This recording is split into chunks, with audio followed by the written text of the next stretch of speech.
All right, everybody, we get your attention. Thank you very much for coming out tonight. Bridgewater College first Meet the Coach night. My name is Dave Thomas. I'm from ESPN Radio in Harrisburg, host of the Daily Sports Feed. I've talked to a number of the coaches on the phone, some in person, but this is a treat for me to do a sit-down face-to-face. We appreciate you guys being a part of this. We're starting tonight with cross country, and Coach Brian Cunningham is here with us. So thanks for taking time to come out on a Sunday, first of all. We appreciate it. Absolutely. We miss it.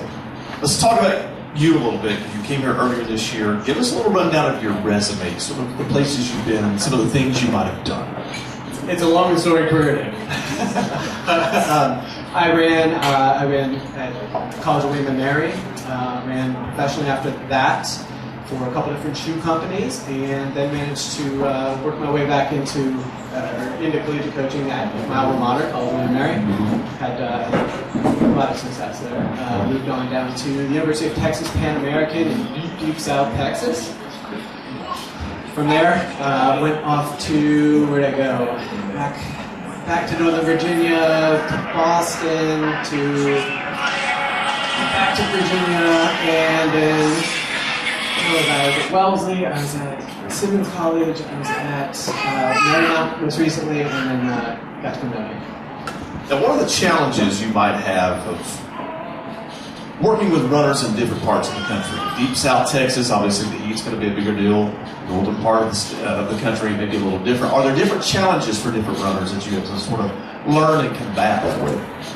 Well, fortunately, physiology is physiology. So we are battling different elements as far as weather conditions go, but we're still trying to get the stimulus that we want out of each individual workout and out of each individual runner in order to help them continue to get better. Now, you managed, I understand, senior manager Potomac River Running Shoes. Is that right? Absolutely. Yeah. So tell me about that. That's a little different from coaching, isn't it? It's not though. It's still people working towards a common goal. It's still making friends in the community. It's still is networking and meeting a lot of folks and hoping to. For one common goal for us, at Potomac River Running, it was to help the DMV to be a more fit community. And we're happy to have Washington D.C. area, metro area, named among the top 3 most fit communities in the country. Now, there are a lot of coaches in the room, so you guys may understand this next question. Who's more finicky, customers or athletes? Great question. It depends on the day, right? For me, I always go that since we were dealing with one and the same as far as runners versus runners on the team versus runners as customers, everyone is quite equal. Okay, that's a fair answer, I guess. Now, tell me what it means to be a level 1 coach. What does that mean? That's something you have on your resume. So that is part of the certification process that the United States Track and Field Association creates, and so there are various levels. There's level 1, there's level 2. 1 is very intro. Level 2 is more advanced. You get into more specifics on specific events, and then there's an instructor position as well. There's no requirement, I should say, to be at any specific level, to be a coach at any level in track and field. Unlike soccer, we have to have different levels to be a specific coach, but for us it's really experience that doesn't matter. Let's talk about your team this year. What you return in experience and what you bring in youth. What's the combination? How's the blend? It's a really interesting mix. The women's team has 2 extraordinarily experienced athletes in both studied English. And then a handful of, I'll call them second-year freshmen. They are just younger, and haven't had a whole lot of experience on the cross-country course on the men's side. We've had a lot of, our leadership is really, they've kind of, last year's senior class was a very decorated class. I think something on the order of 19 NODAC titles over their 4 years. And so trying to, we can't necessarily replace that, but what we can do is work to have all our leadership pieces falling into place, and there's guys did a great job. Our captains, Jimmy Gibson and Kenny Sullivan, did an awesome job of kind of lifting those young kids in shape over the summer and making sure that they were doing what they were supposed to do, that they were following the plan. Every team back there. When I talk to a lot of coaches, they say the speed of the game is the biggest challenge for the younger players when they come in. For cross country, how much of a challenge is it when they take that next step to the collegiate level? What are some of the things that sort of throw a young runner off? The biggest thing is they've oftentimes been at the top of their district or region or whatever it happens to be, and when they get into the collegiate setting, they're mid-pack, maybe farther back, hard to say.